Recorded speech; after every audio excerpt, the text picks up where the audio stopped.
Hello, painters. Welcome to Kevyn the Redo. I was not at all happy with my first painting. I didn't like the colors. I didn't like a lot of it. So I messed with it until I kind of got the colors right and then made a mental note of what I did that I liked. And now I retraced onto a new piece of paper and I'm going to be wetting the part. I'm going to be starting with the part of Kevyn the Fox. Kevyn is a melanistic fox, which is, I believe, a variety of a red fox. He has that really interesting coloration where it's kind of gray, with a dark blue-gray, and a gold face. And yeah, he's a pretty boy. So I'm wetting the part that I will be painting gray. And to mix the gray, I will be mixing cerulean blue, which is a light, cool blue, slightly greenish blue, along with some raw sienna, which is a light tannish brown, yellowy color. And then, because it turns a little bit green, I am adding red. So if you have a convenience blend that's light to medium gray, feel free to just use it. You can also mix gray from any complementary colors. So like red and green will make a gray, blue and orange, which is kind of what I did. But when we get to the darker gray, you can see that I just kind of mixed every color I have and made a darker gray. And I just keep adjusting until I get it to where I like the color.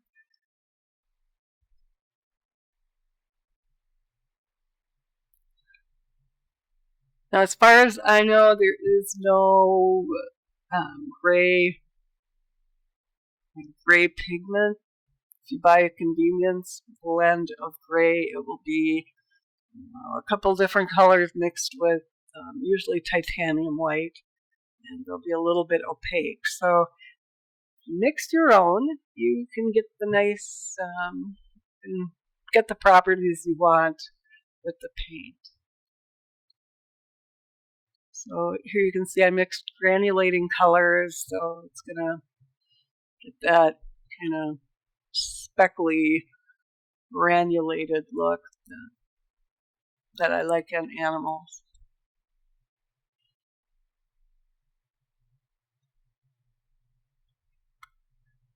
There, it's a little darker.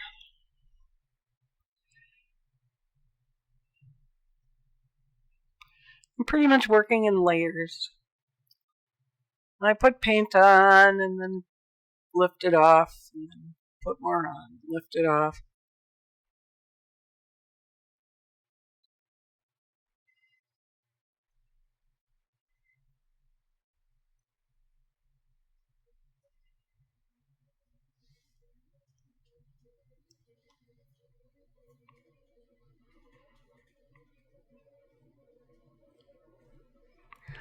Now, I learned to paint almost exclusively from using light colors and then getting progressively dark. But a lot of times with the dark markings on the critter, I will put the darker markings on first. And that's so that I don't, because once I paint over it, a lot of times I lose my pencil marks, my transfer paper marks, and then it makes it harder to figure out where I am. And I really don't like losing track of where in the heck I am on the painting.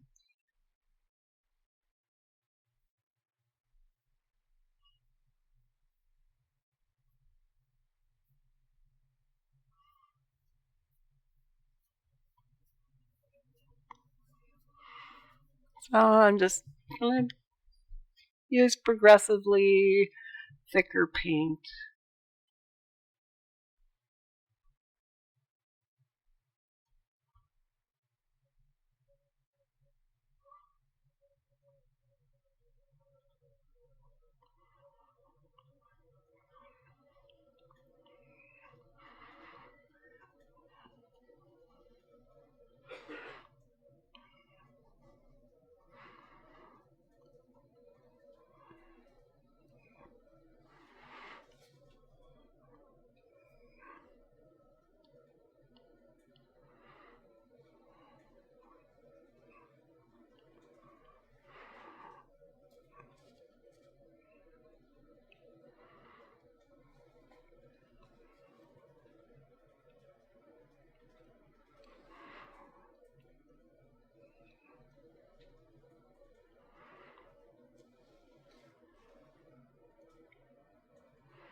I redid the line drawing here too, made it darker and kind of got the legs a little bit better, though Kevyn's butt end there is a little too square. So if I were going to do the line drawing again, I would round that off a little bit.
I'm taking what's called a thirsty brush. It's a clean brush that's dried off a little bit.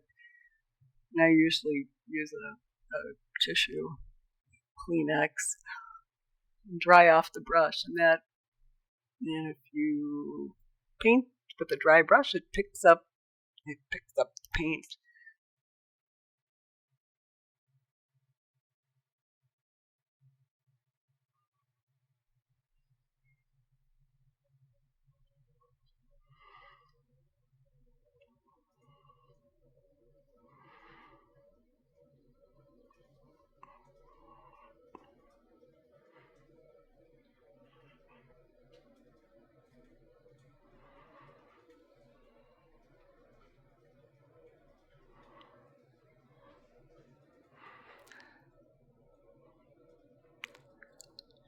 No, it's winter in Minnesota here, and it's fairly dry in our house, even though we run the humidifier. So the paper will dry.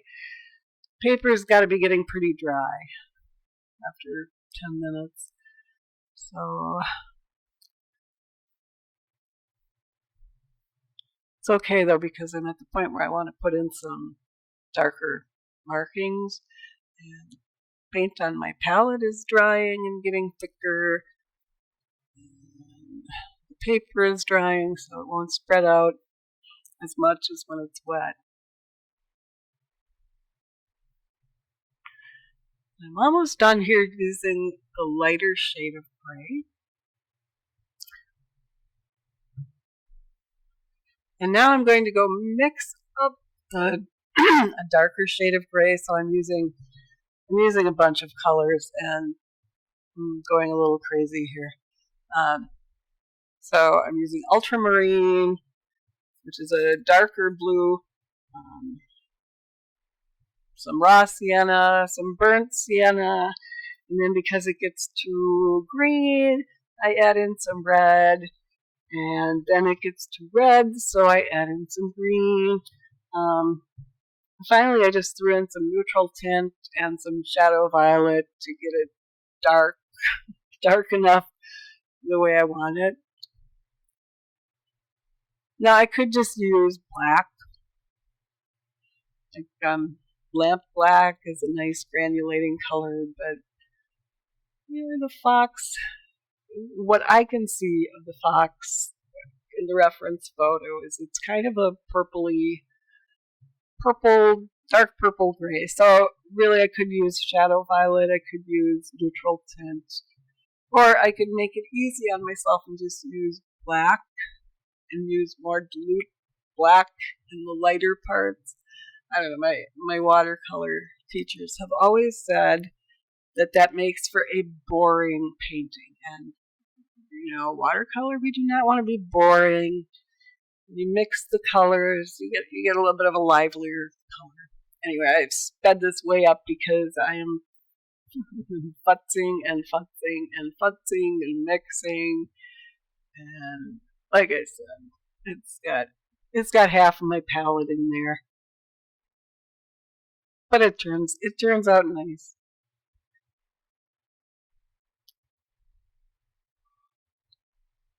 Okay, now I'm done mixing the color and I'm going to paint it on.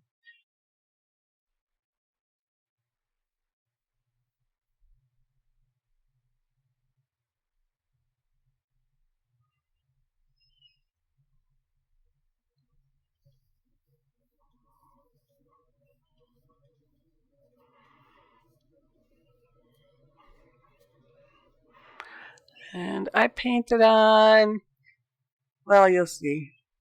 You can fast forward through this yourself, I guess. I painted on and I lift it off. And once it's all dry, I take a magic eraser and scrub it a little, and that gives it a nice fluffy look.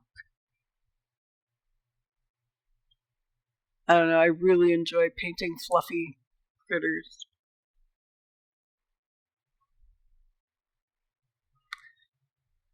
Cats, dogs, the fluffier the better. Somehow for me that's fairly easy. So just don't make me paint flowers and I'm good.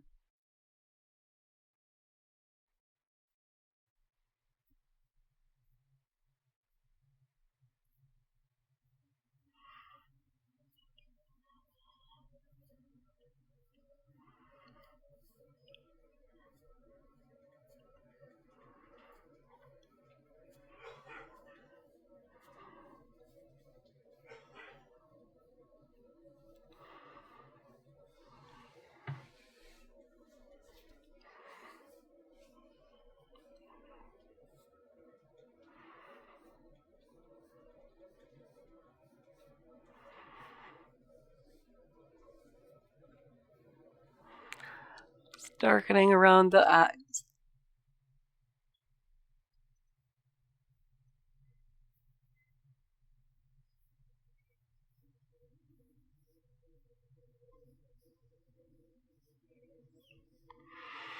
Gotta give Kevin his little grin.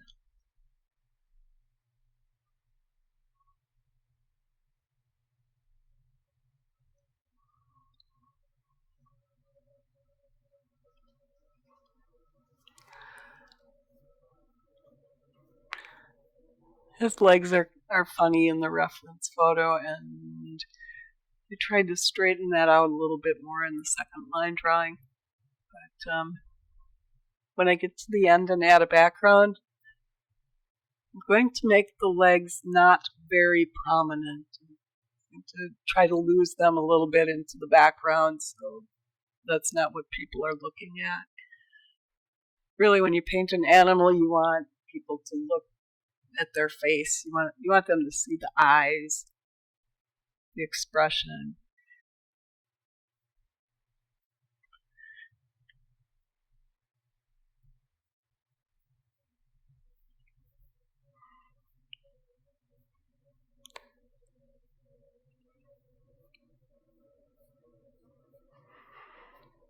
So just messing up the paint a little.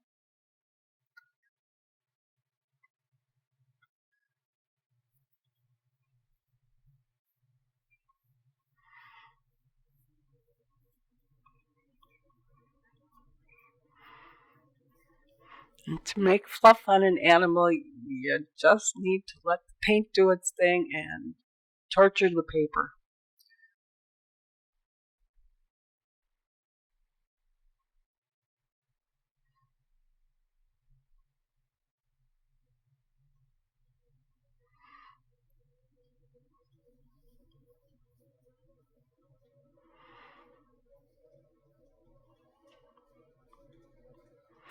This is cold pressed paper, and it has a bit of a texture on it. So when you use a granulating paint, like I usually do when I paint animals, it, the little granules settle into the little indentations in the paper. And then when I scrub it with a brush or with the magic eraser, it takes off. It'll scrub off the top, and it will leave the paint that has settled into little indentations, and that makes it look even fluffier.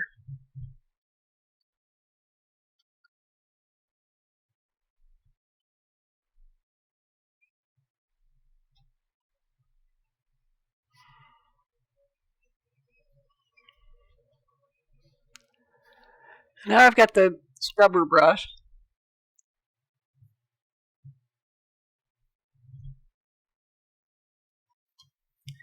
That is, let me pick it up and tell you what exactly kind of brush that is. It's a really inexpensive brush I picked up at Dick Blick. It is a Princeton Select Fix-It brush, number 2. It's kind of hard bristled plastic bristle scrub brush that is really good at messing up paint.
If you heard that, that was just my spouse outside the room knocking stuff over in the hall.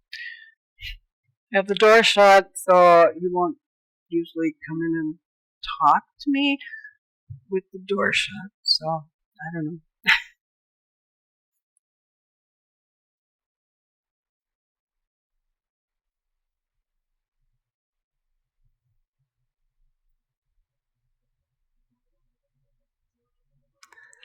Okay, now I am on to the reddish color and taken some raw sienna, burnt sienna, and some of the gray mix from the first part of the painting.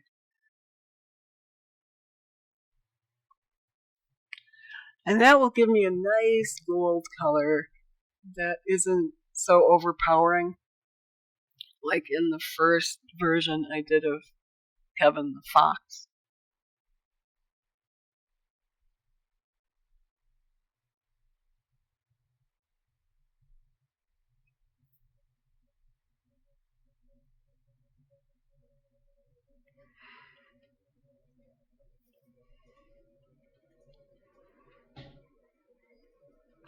This is a more grayed down gold along the edges.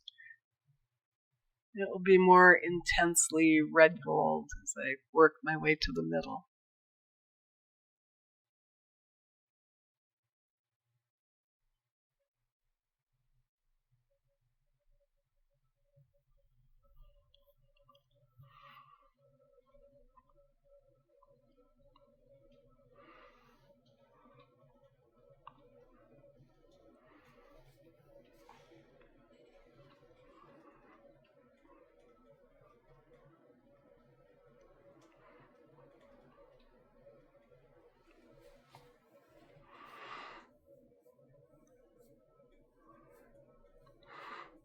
You can see on Kevyn's butt, I got what's called a run back, cauliflower. That means I put too much water on when the paint was wet.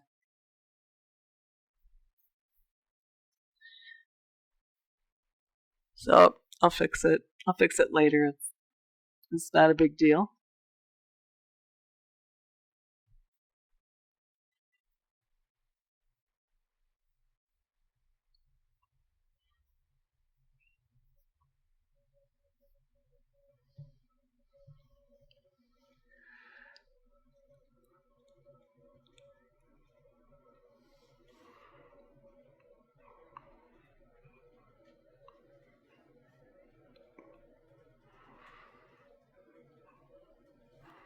Now poor Kevyn is back to looking like a possum. They say every painting goes through an ugly stage, and we're getting there. Kevyn's looking pretty homely.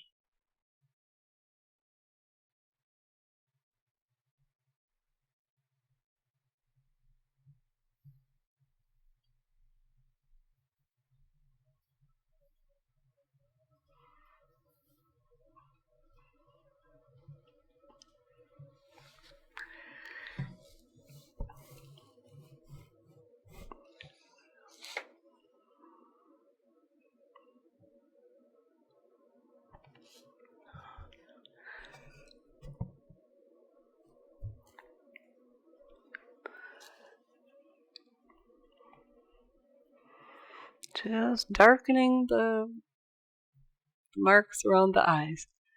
And now I've switched to a little tiny scrubber brush. It is called Princeton Select Lunar Blender 1/8 inch. So, I don't know why it's lunar, but it's kind of a rounded tip, and that's a little scrubber.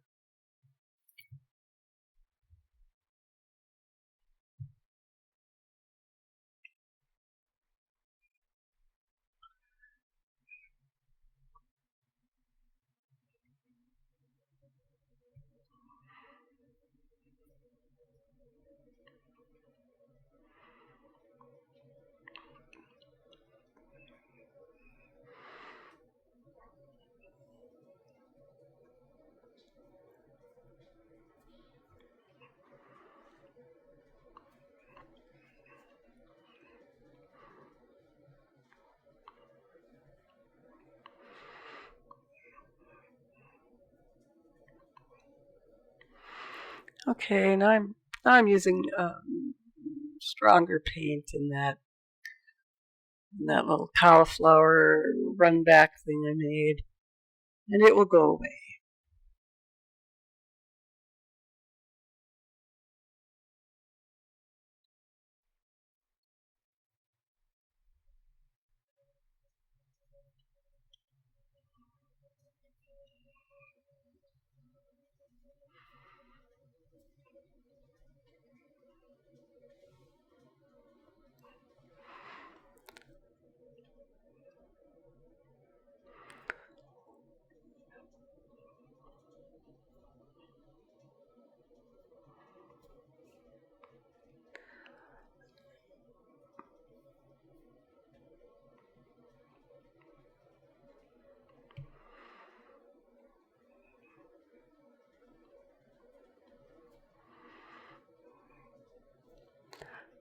painting in the shadows.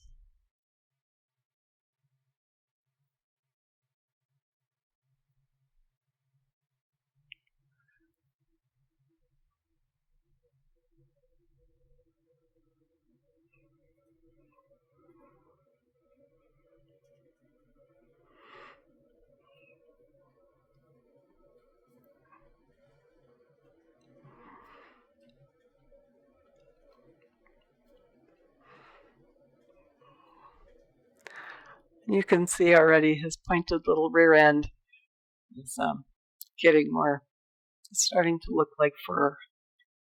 And the fur all around is starting to look fluffier.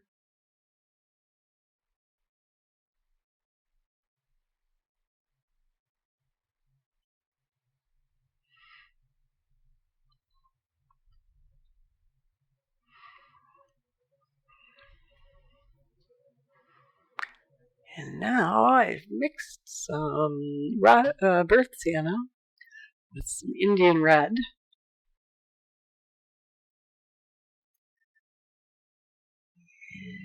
And painting that on in the places that don't have paint already.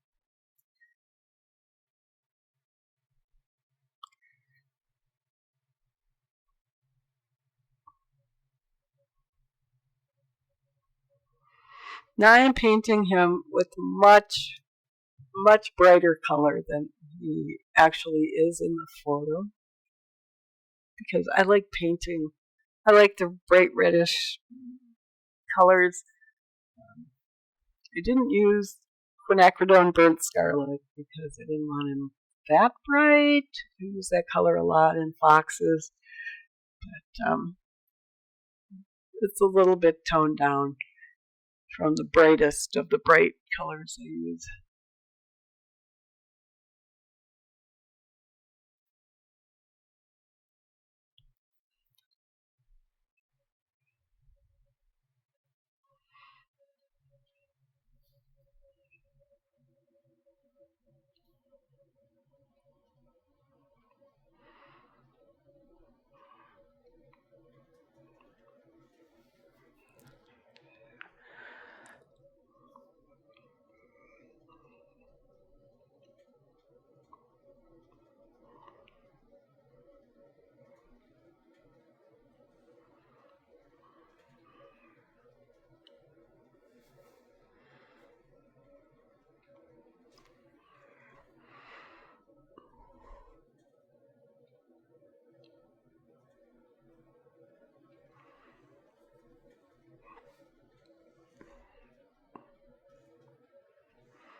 His forehead up there was a little too dark, so I scrubbed at it with a brush, just with clear water, and then used a tissue to lift it off.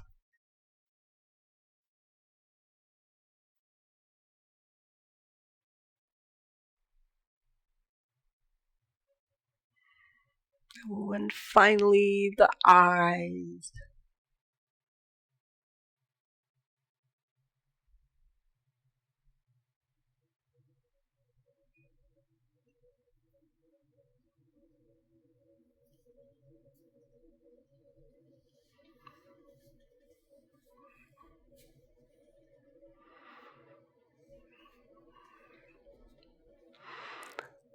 I wish I could get my whole palette in the picture, but I can't.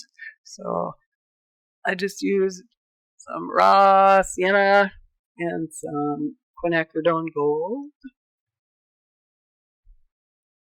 to put down the first layer of the eyes. And now I'm just using black to paint the nose holes, which are not round, on a dog or a cat. Foxes exist somewhere in between dogs and cats. They're technically, somebody described it as a dog with a cat operating system. nose holes are usually kind of a comma shape.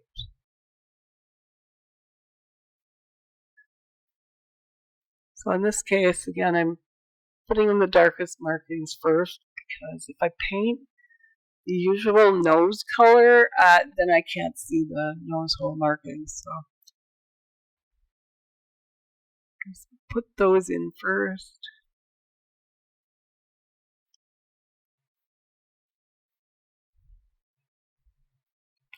Foxes have cat eyes. Their pupils are the kind of pointy, versus in dogs they're round. Cats have the kind of pointy pupils. I don't know the technical lingo here, but and I'm doing the eyes loosely. I like to let the colors blend in the eyes.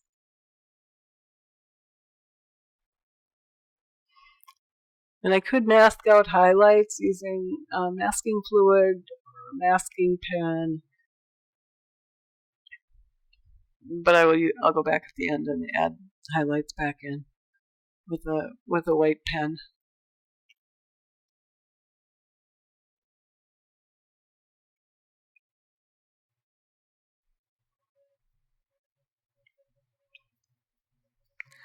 Now, if you want to be a purist and not ever use gouache or ink or anything but watercolor, you have to be really careful on the eyes. Or use masking fluid. Now, I'm getting old. My hands aren't as steady as they used to be. So I'm working in a small area there on the eyes. So I'm content with going back at the end and just adding white. There are all kinds of good whites to use. I usually just use my Posca pens because those actually write on watercolor. I have gel pens and I never can get them to write. It's all about what works for you.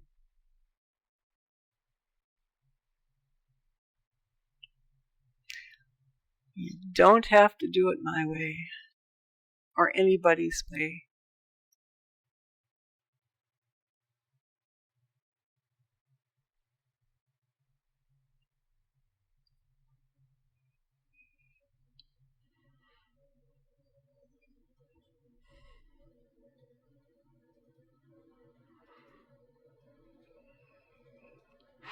Now you can see how the paint dried. It was really vibrant at first, and then now it's dried, and now I have to go back and add another layer of paint. To get the best color, you need to do multiple layers, usually. Well, maybe you don't. I do.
I'm overlapping the edges quite a bit, and once it's dry, I'll scrub them more. Now I'm adding a little more color to the eyes. Moving on to some burnt sienna.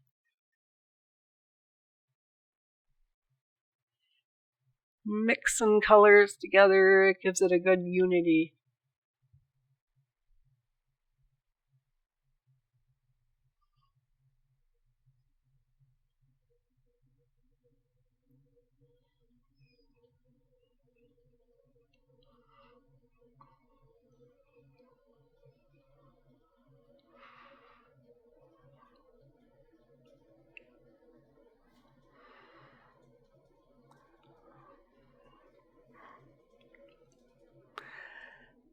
Finally, that nose. Make him look less like a possum.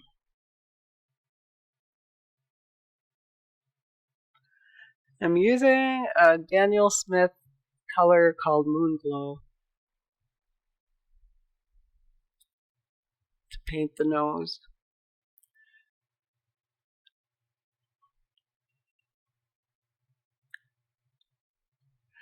You could also use Shadow Violet or mix some purple and black, brown, or just mix what you want. Actually, the color I have up above on my palette, the purple I was painting with, is a pretty good color for a nose.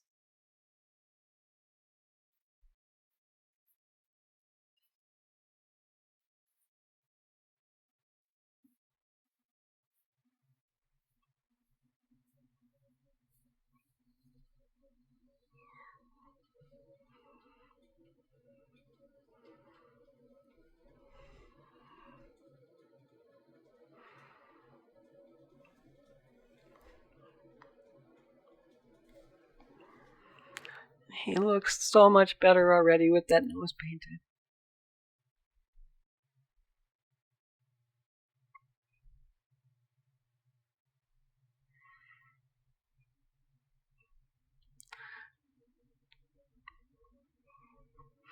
I'm going to use my small brush and try to make fine hairlines up above the eyes. That is black mixed with neutral tint and some shadow violet.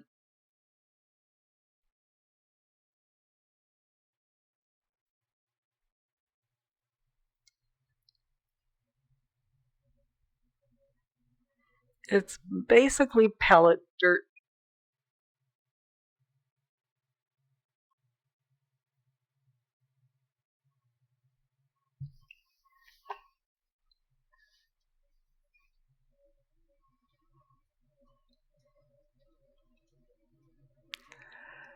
Using palette dirt works really well for a lot of animals,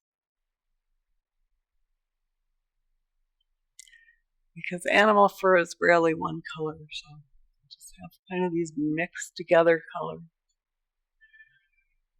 They're a little muddy. They work.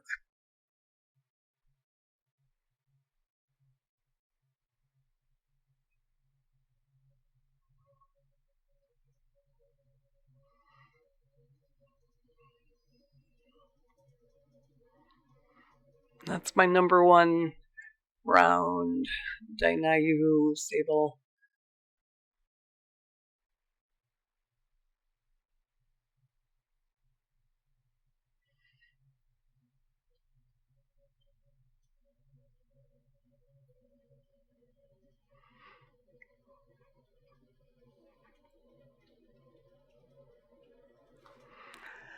And I'm just kind of messing with it to try to get some better hair effects in there.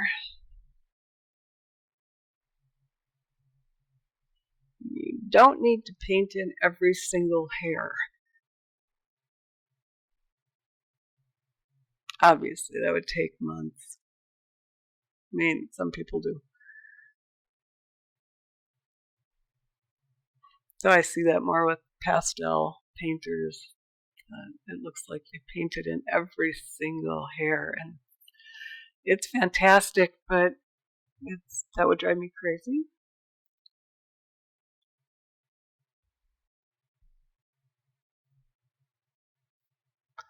Watercolor, if you let it do what it's made to do, watercolor can do a lot of the work for you, once you learn what it does and which colors do what, which only comes from a lot of practice.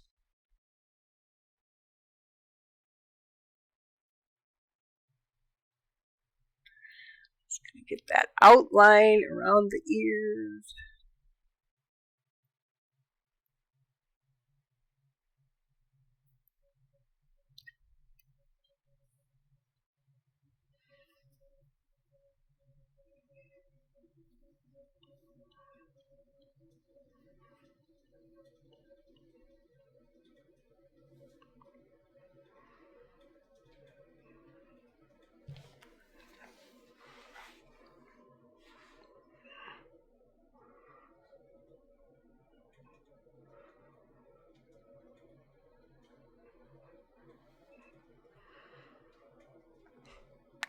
I feel like there should be background music in these quiet parts, but there really isn't a lot to say. It's more a matter of watching what I'm doing.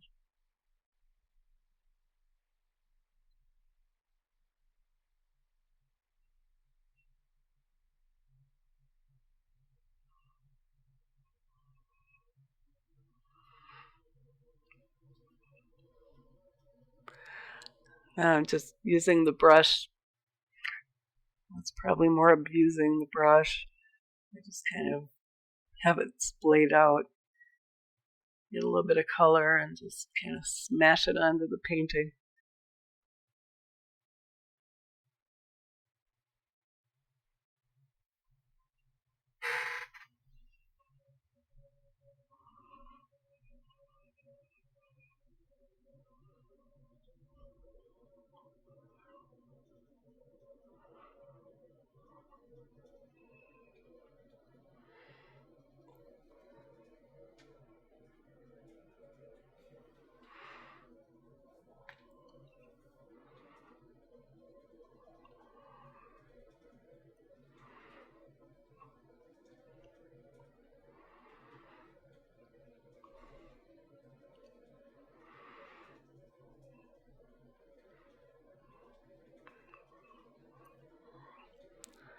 Using my mixture of black and neutral tint to do the eyeliner around the eyes.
I'm into the shadow violet there and enjoying darkening the underside of the nose.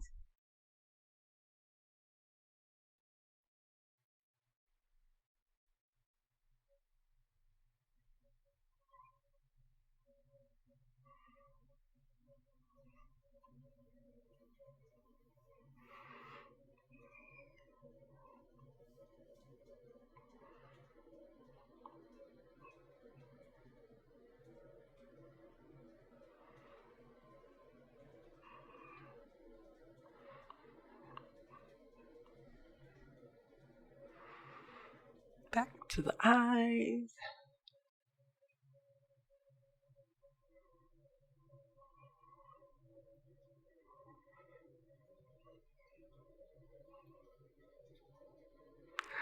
when I do eyes, do it darker at the top.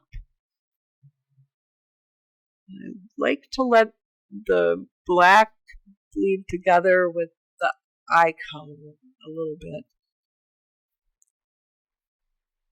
I watched a video explanation of someone just painting eyes, and what they said was that an eye is like a bubble. And if you look at a bubble, they're always darker at the top and lighter on the bottom.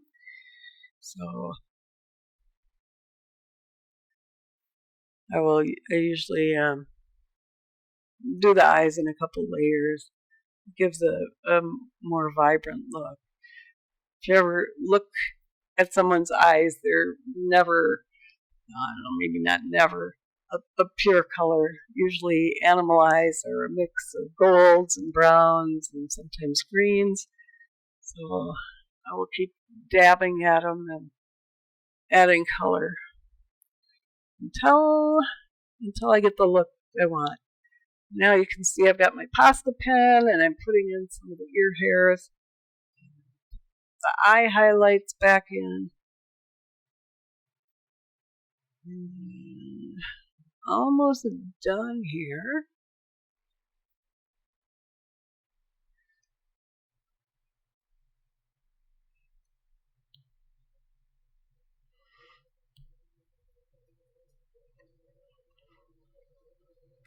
I was going to try to get the whole painting done in one video. You can see I failed at that.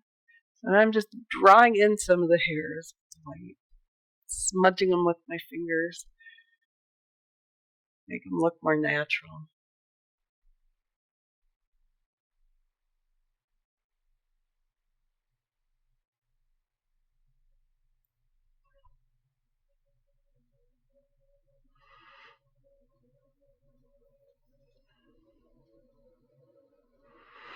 In the next video, I will paint on the background and fix the pointed butt. Make that more rounded. Just add some final details to make him look more realistic. But at least he doesn't look like a possum anymore. So yay.